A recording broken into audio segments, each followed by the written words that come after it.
والله الخالق البارئ المصور له الاسماء الحسنى يسبح له ما في السماوات والارض وهو العزيز الحكيم. محترم سامعین کرام، بارہا میں نے آپ کو یہ بتایا ہے کہ اللہ خالق ہے، باقی ہر چیز مخلوق ہے. اور خالق کی تعریف کیا ہے اور مخلوق کی تعریف کیا ہے؟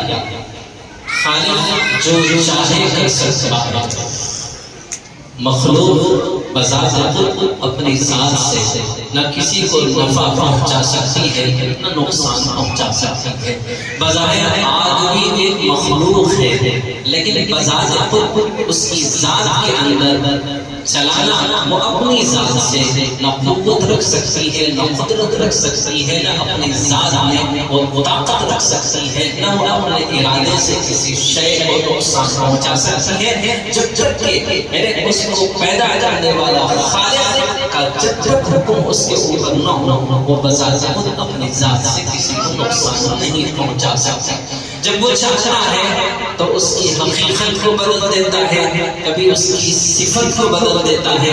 آگ جلاتی ہے، لیکن جب جلانا چاہتی ہے تو پھر آسمان سے اس آگ کو حکم ملتا ہے جو ابراہیم علیہ السلام کے لیے جلائی گئی تھی. آواز آتی ہے یا نار کونی بردا وسلاما علی ابراہیم، اے آگ ٹھنڈی ہو جا، اے آگ ٹھنڈی ہو جا میرے ابراہیم پر. تو بظاہر وہ اپنی ذات سے جلانے پر قوت اور قدرت اور طاقت نہیں رکھتی جب تک کہ اللہ تعالیٰ کا منشا، اللہ تعالیٰ کی مرضی اور اللہ تعالیٰ کا ارادہ جب تک کہ شامل حال نہ ہو، جب تک کہ اللہ کے لکھے ہوئے مقدرات نہ ہو، تب تک وہ چیز کسی کو نقصان نہیں پہنچا سکتی. وہ قادر مطلق ہے، کبھی اس شے کی اس کیفیت کو بدل دیتا ہے، کبھی ذات کو بدل دیتا ہے. موسیٰ کے ہاتھ میں لکڑی ہے، اب اس کی حقیقت کو بدلتا ہے اور اس لکڑی کو سانپ کی شکل بنا دیتا ہے اور ایک آگ کو گلے گلزار کی شکل بنا دیتا ہے. تو ہر چیز پر اللہ کا قبضہ ہے، ہر چیز پر اللہ کی قدرت ہے اور ہر چیز پر اللہ کا اختیار ہے. وہ ذات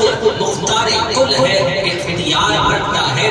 میں نے کب کہا کہ میں خدا ہوں؟ نعوذ باللہ، خدا نہیں ہوں، لیکن خدا کا قسم خدا سے بھی جدا نہیں ہوں. کیونکہ خدا نے اپنی ذات اقدس سے انتقال کیا. یہ نہیں کہتا کہ میں تقدیر ہوں، میں نے بارہا کہا کہ میں تدبیر ہوں. خدا کی ذات تقدیر ہے. تجھے اپنے غم سے مطلب، مجھے غم ہے دوسروں کا. تجھے اپنے غم سے مطلب، مجھے غم ہے دوسروں کا. تیرے سامنے نشے میں، میرے سامنے جمع ہے.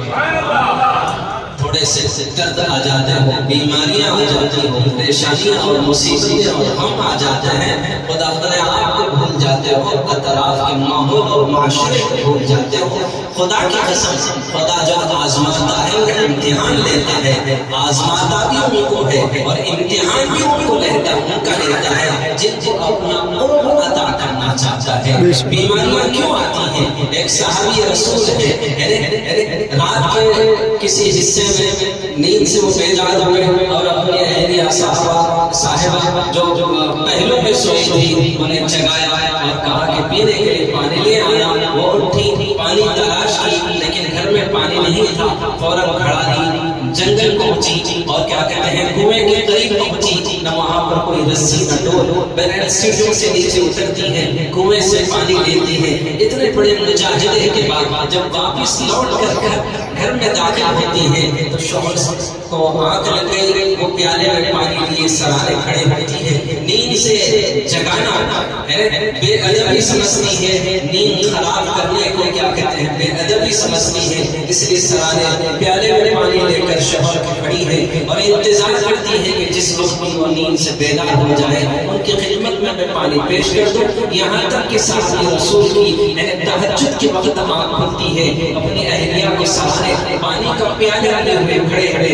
انہوں نے پوچھا کیا بات ہے، کیوں کھڑے ہیں؟ بولے رات میں آپ نے پانی منگوایا تھا، گھر میں پانی نہیں تھا، جنگل سے لانے میں پانی دیر ہو گئی، لیکن جب پہنچی تو آپ کو آنکھ لگی تھی. آپ کو نیند سے بیدار کرنا مناسب نہ سمجھی، کہیں آپ کی نیند میں خلل نہ ہو جائے. جب آپ کی آنکھ کھل جائے فوراً آپ کی خدمت محبت میں پانی پیش کر دوں، اس لیے میں کھڑی ہوئی تھی۔ میرے صحابی رسول پانی کا پیالہ لیتے ہیں اور پانی پیتے ہیں، اور اس کے بعد ایک ٹھنڈی سانس لے کر اپنے بیوی سے کہتے ہیں کہ تم کتنی وفادار ہو، کتنی اطاعت گزار ہو، کتنی خدمت گزار ہو، کتنی تم نیک ہو، تم عابدہ بھی ہو، ظاہرہ بھی ہو، صابرہ بھی ہو، تم صابرہ بھی ہو، کثرت سے نماز کی تلاوت کر نماز پڑھنے والی ہو، کثرت سے قرآن پاک کی تلاوت کرنے والی ہو، تم اتنے نیک دل بیوی ہو کہ تم نے میرے لیے اتنی کیا کہتے ہیں کھڑے ہو کر نیند کو جگانا مناسب نہیں سمجھا۔ اب بتاؤ تمہاری خواہش کیا ہے؟ تمہاری خواہش کو پورا کرتا ہوں، کیونکہ جب آدمی دل سے خوش ہو جاتا ہے اپنے اہلیہ سے تو کبھی کبھی کسی آفت کے ذریعے سے اس کی دل جوئی کرتا ہے، اس کے چہرے پر مسکراہٹ لانا چاہتا ہے، اس کے دل کو خوش کرنے کا کوئی موقع تلاش کرتا ہے، اور اسے ایسے موقع ہاتھ آیا کہ واقعی کیا کہتے ہیں وہ خدمت کے ذریعے سے، اطاعت کے ذریعے سے، فرما برداری کے ذریعے سے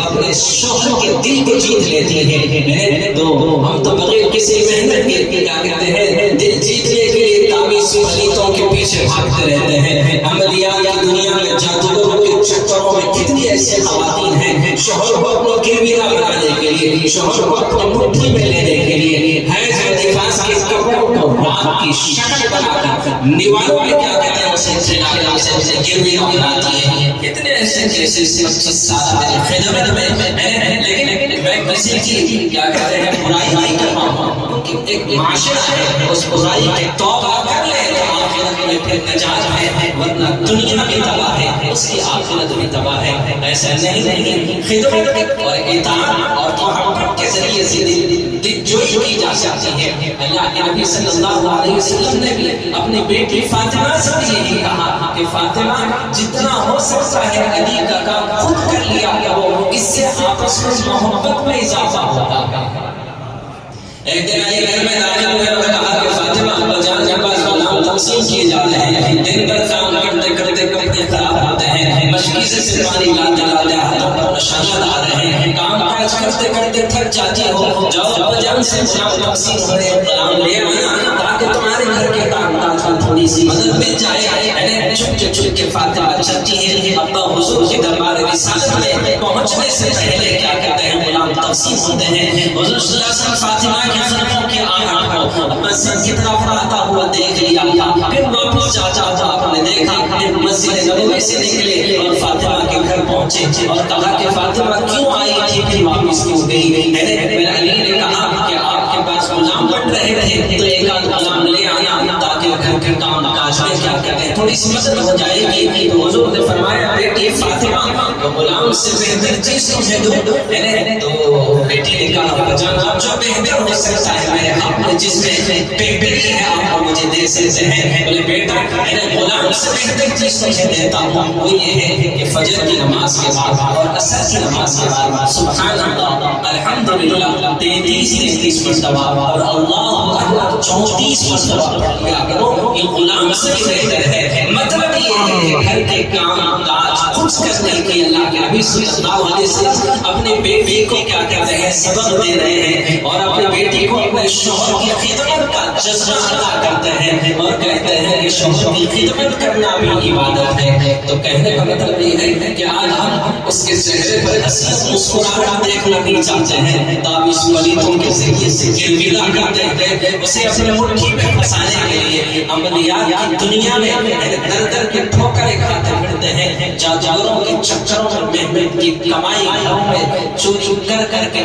جادوگروں کے حوالے کر کر اپنے ہاتھوں سے ان گھروں کو برباد کرتے ہیں۔ دل کے پھپولے چٹے سینے کے داغ سے، گھر کو آگ لگی گھر کے چراغ سے۔ حضور نے فرمایا کہ فاطمہ تم علی کو اپنے اختیار میں رکھنا چاہتی ہو، تم چاہتی ہو کہ تمہارے حکم اور تمہارے تابع علی ہو، ایک کام کرنا بیٹی تم اپنے آپ کو علی کے تابع بنا لو، خدا کی قسم علی تمہاری اس اطاعت اور اتباع کے سامنے وہ تمہارے تابع ہو جائے گا۔